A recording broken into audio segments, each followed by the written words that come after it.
on est en osmose avec vous et avec nos invités. Alors, vous le savez, on va pas arrêter de vous le rappeler de toute façon jusqu'au 10 février. Le 10 février, c'est un dimanche. C'est le dimanche avant la Saint-Valentin et c'est l'occasion de se retrouver pour un salon bien-être tout à fait spécial et totalement dédié à cette fête. Mais vous pouvez venir si vous êtes célibataire, vous pouvez venir si vous êtes en couple, vous voulez venir si vous voulez trouver l'amour, si vous voulez faire des cadeaux à votre amour. C'est le moment ou jamais de nous retrouver avec tous les professionnels du bien-être. Et pendant ce salon, il y aura Anna Maria Molina qui est avec moi aujourd'hui. Bonjour Anna Maria. Bonjour Serge. Approchez-vous du micro. Je m'approche. Vous êtes une spécialiste du channeling. Spécialiste, je sais pas, mais bon, j'en fais Ça fait depuis un petit quelques moment, années. ouais, Oui. voilà. Oui, oui. Alors le channeling, c'est une façon de communiquer avec d'autres dimensions, avec d'autres personnes. Oui, c'est textuellement, c'est canaliser en fait. C'est canaliser des énergies ou des informations qui peuvent venir de différents horizons. Donc ça peut être de ce qu'on appelle les anges, les archanges, les maîtres ascensionnés, les guides. Et ça peut être aussi des esprits de la nature. Enfin, c'est très vaste. Les esprits de la nature. Oui. Et comment on entre en channeling? Comment ça se passe? Il faut se concentrer, se dire comme un numéro de téléphone, on appelle quelqu'un. Ça peut être ça, oui. Parce que vous obtenez des messages des fois très précis, c'est très étonnant quand même. Oui. Du fait que je le fais en consultation, il faut que ça soit sur commande, effectivement. D'accord. Donc quand il y a un rendez-vous, je me prépare, je me connecte et puis j'appelle ou je laisse venir la présence qui a envie de s'exprimer. Alors, ça veut dire que je peux venir vous voir, je vous appelle Anna Maria Molina, et on fait une séance. Et je vais vous demander quoi? Je vais vous demander d'entrer en communication avec quelqu'un pour m'apporter des réponses? Alors, généralement, les gens viennent avec des questions ou des sujets qu'ils souhaitent qu'on aborde. Et ça arrive quelquefois qu'ils me disent j'aimerais bien parler avec tel ou un tel, soit une personne défunte, soit un guide qu'ils connaissent déjà. Possible, donc des personnes qu'on connaît ou qu'on a connues. Je le fais plus rarement, mais ça peut arriver. Et ensuite, généralement, moi je ne sais pas à l'avance qui va venir, et c'est une présence qui est liée à ce que la personne vit à un moment donné. Et donc, voilà, s'il y a des questions précises, le message va porter sur ces questions précises. C'est pas des prédictions d'avenir, c'est-à-dire que ça laisse vraiment la place au libre arbitre et au choix de la personne, aux décisions de la personne. C'est simplement là pour la guider, pour lui permettre d'y voir plus clair et de savoir comment s'orienter. Si j'ai des choix à faire, par exemple, dans ma vie, je me dirais, est-ce que, par exemple, je choisis ce boulot à l'autre bout de la France, est-ce que je dois quitter ou pas? Je peux me poser ce genre de questions, venir vous voir et me dire, est-ce que vous avez quelqu'un qui peut m'aider? C'est une question qui revient assez souvent. Les gens viennent me voir quand ils sont à un carrefour de leur vie et que effectivement ils doivent ou ils ont décidé de faire des changements. Donc le message va non pas décider à leur place ou leur dire ce qu'il faut faire, mais leur donner un point de vue très vaste des différentes possibilités, des différents scénarios possibles, disons. Et ça va leur permettre de faire un choix conscient, mais vraiment en accord avec eux-mêmes. Voilà. En connaissant un maximum de données sur ce qui peut se passer. Mais ça sera leur choix qui va déterminer de quel avenir ils vont... c'est eux qui choisissent. Voilà, ils ont toujours leur libre arbitre. C'est nous qui choisissons. On n'est pas là en train de dire tu dois faire ça, mon petit homme. Ça me rassure. Non, mais ça veut dire quand même, c'est un message assez positif parce que ça voudrait dire qu'il y a quelque part dans d'autres dimensions des êtres qui sont prêts à nous aider. Qui sont bienveillants, qui seront là pour nous transmettre des messages, nous donner des conseils ou nous montrer un petit peu les choses qu'on ne voit pas forcément. Et oui, d'ailleurs, on est tous accompagnés. Bon, certains de nous le savent ou s'en réjouissent et d'autres ne le savent pas ou s'en aperçoivent quand ils évitent un accident. Voilà, par exemple. Mais en fait, oui, il y a un entourage bienveillant qui est là en permanence et sur lequel on peut compter et qu'on peut solliciter. On peut demander de l'aide, on peut demander à être inspiré, à être guidé. Oui, c'est très rassurant et ça change la vision du monde. Quand on accède à cette réalité-là, ça change vraiment les choses parce qu'on se sent plus jamais seul et on se sent plus en danger. Voilà. Oui. Après, bon, le danger, c'est de se dire, je ne touche plus terre. Je suis complètement fou. Je parle avec ça, justement, des entités.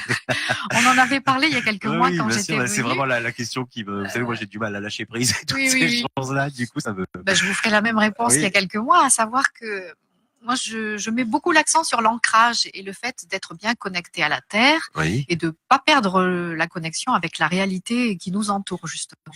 Et je dis toujours dans les stages de channeling que pour être un bon canal, il faut vraiment avoir les pieds sur terre et être connecté au ciel aussi, mais avoir vraiment cet équilibre entre les énergies telluriques, comme on dit, les énergies bien terrestres et les énergies cosmiques. Et ce qui est immatériel, quoi, qui flotte. Et donc, il s'agit pas de choisir une chose au détriment de l'autre. C'est pas ou être très ancré ou être. Mais on a du mal avec ça parce que même comment elle s'appelait les dialogues avec l'ange Gita Malaz.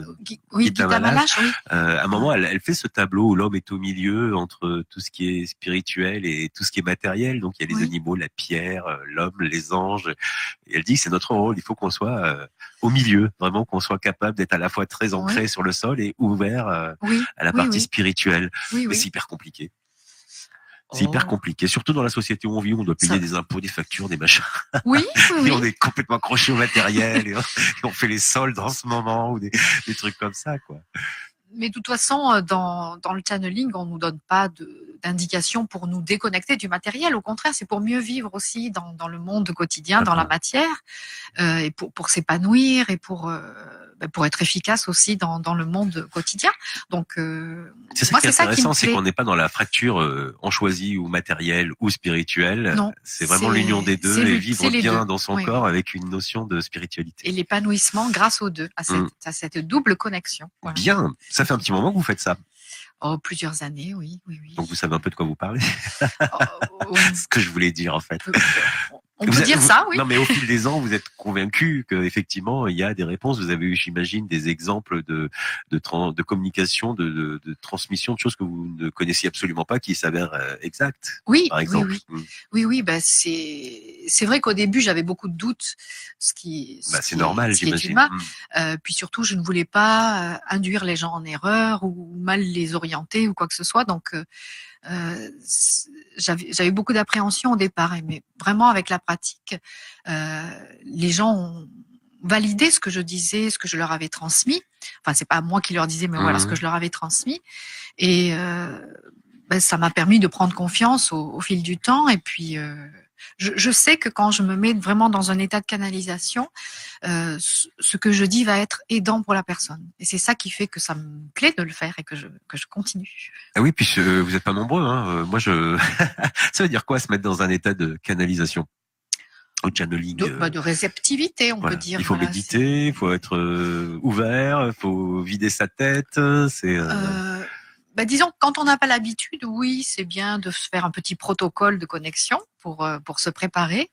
Et après, quand on a des années de pratique ou même quand on est à l'aise avec ça, après c'est presque instantané et on peut être en état de connexion même en faisant la vaisselle ou la cuisine ou autre. Et vous ressentez quelque chose, des picotements, un frisson qui vous dit ça y est, je suis connecté avec quelqu'un? Souvent, j'ai un frisson, oui, un frisson très agréable. D'accord. Voilà,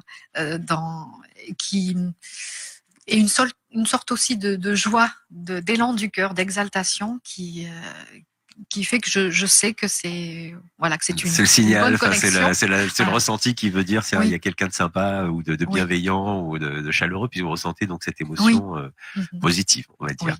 Alors pour le salon du 10 février à la Saint-Valentin, vous allez venir nous présenter une conférence autour du couple.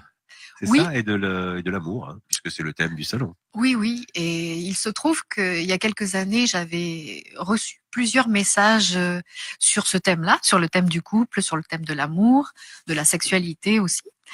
Et donc, c'est vrai que c'est un thème sur lequel j'ai étudié, j'ai travaillé pas mal de temps. Et J'ai jamais fait vraiment de conférence là-dessus. Là, j'ai trouvé que ça pouvait être intéressant d'aborder ce thème à travers le channeling. Et là, en l'occurrence, si vous voulez des noms, oui.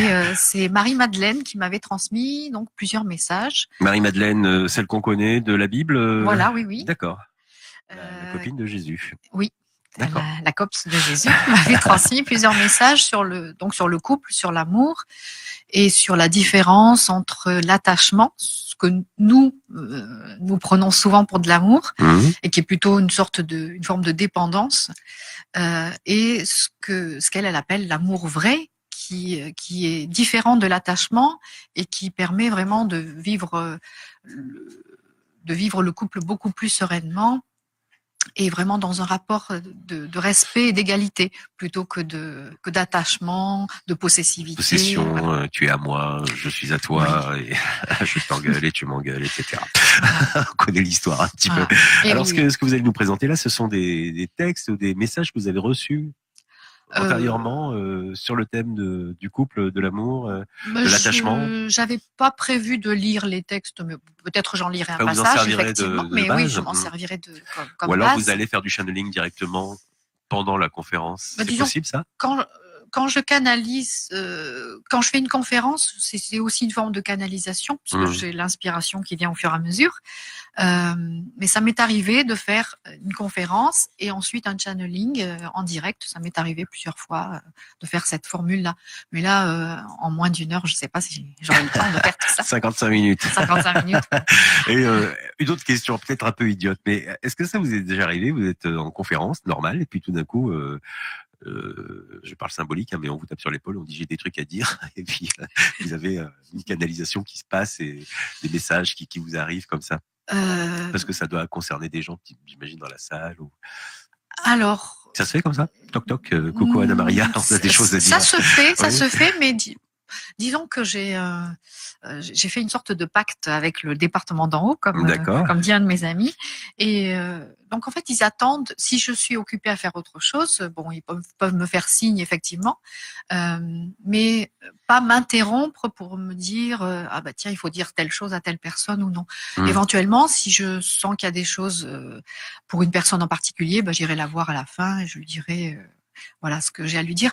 Mais je trouve pas ça très correct, à moins que les gens viennent vraiment pour ça. Mais moi, ça me gêne de dire des choses privées devant tout le monde. D'accord. Voilà.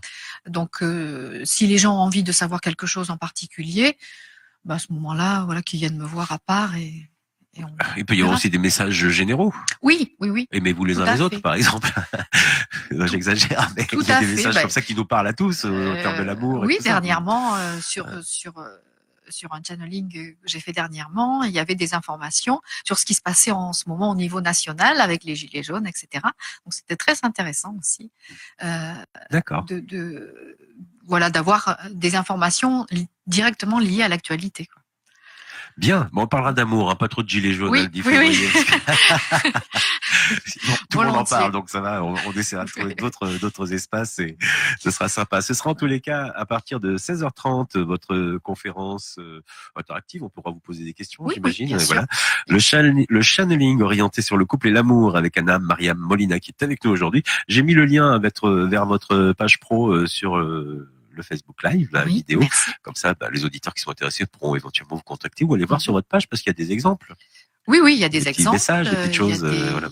Sur mon site, il y a aussi des messages écrits, donc on peut les lire. Et puis, il y a des messages enregistrés, effectivement, qu'on peut écouter aussi. On peut écouter, par exemple, le message sur la parfaite jeunesse du 19 décembre 2018. Ah bah tiens, c'est celui-là. En quoi les événements actuels sont en résonance avec vous-même ? Oui. La parfaite jeunesse et les gilets jaunes. C'est vrai qu'on fait pas le lien directement. Pas tout de suite, mais disons que c'était sur le fait que là, c'était un petit peu une parenthèse par rapport à l'actualité. Mais c'est toujours dans l'idée que ce qu'on fait pour soi, on le fait aussi pour les autres, et que quand on agit sur soi, ça a une répercussion sur tout ce qui nous entoure, et que ce qui nous entoure a aussi une répercussion sur nous. Mais qu'en fait, on peut penser parfois qu'on fait son petit chemin tranquillement dans son coin, mais en fait, tout ce qu'on pense et tout ce qu'on dégage et ce qu'on émet et ce qu'on dit, ce qu'on émet comme pensée ou comme vibration, ça va avoir un impact au niveau collectif aussi. D'accord. On émet des ondes comme ça qui influent. Et ou oui. C'est intéressant. D'ailleurs, certaines personnes voient ces interactions de vibrations. C'est très beau à voir, c'est très joli. Et si on en avait conscience, on ferait peut-être attention à ce qu'on fait, justement. On ferait peut-être plus attention autour de à ce qu'on fait et à ce qu'on dit aussi. Parce que oui. les mots aussi ont des vibrations particulières. Donc, oui. Bon, on va se tenir jusqu'au 10 février en tous les cas. Rendez-vous au Novotel Avignon Centre à partir de 16h30 pour votre conférence, le channeling orienté sur le couple et l'amour, avec donc le channeling en toile de fond, puisque on va découvrir ça. Et puis le salon lui-même, c'est entre 10h et 19h, c'est toute la journée le 10 février. L'entrée est gratuite et il y a pas mal d'autres conférences et pas mal d'exposants qui seront là également pour présenter leur savoir-faire et leurs produits. Vous voulez dire quelque chose ? Est-ce que je peux me permettre d'annoncer mon prochain stage ? C'est beaucoup plus cher. Vous savez. C'est beaucoup plus cher. C'est quand je plaisante. C'est quand votre c'est le samedi 23 et le dimanche 24 février prochain. Stage d'initiation au channeling, donc pour apprendre à canaliser vous-même. Et ça se passera dans quelle zone, quelle région? Rochefort-du-Gard. Ah ça reste proche de la zone avignonnaise. Oui. Ah c'est sympa parce qu'on peut venir vous voir le 10 février. Oui. Et puis du coup, ça peut nous donner envie d'en savoir un peu plus et on aura le 23 février pour approfondir la chose avec vous. Absolument. Voilà. Merci Anna-Maria. Merci infiniment à vous. Et on vous retrouve le 10 février. Puis moi je vous dis à très bientôt et restez en osmose. Ça fait du bien. Ça fait du bien. À bientôt. À bientôt. Osmose in Love, un salon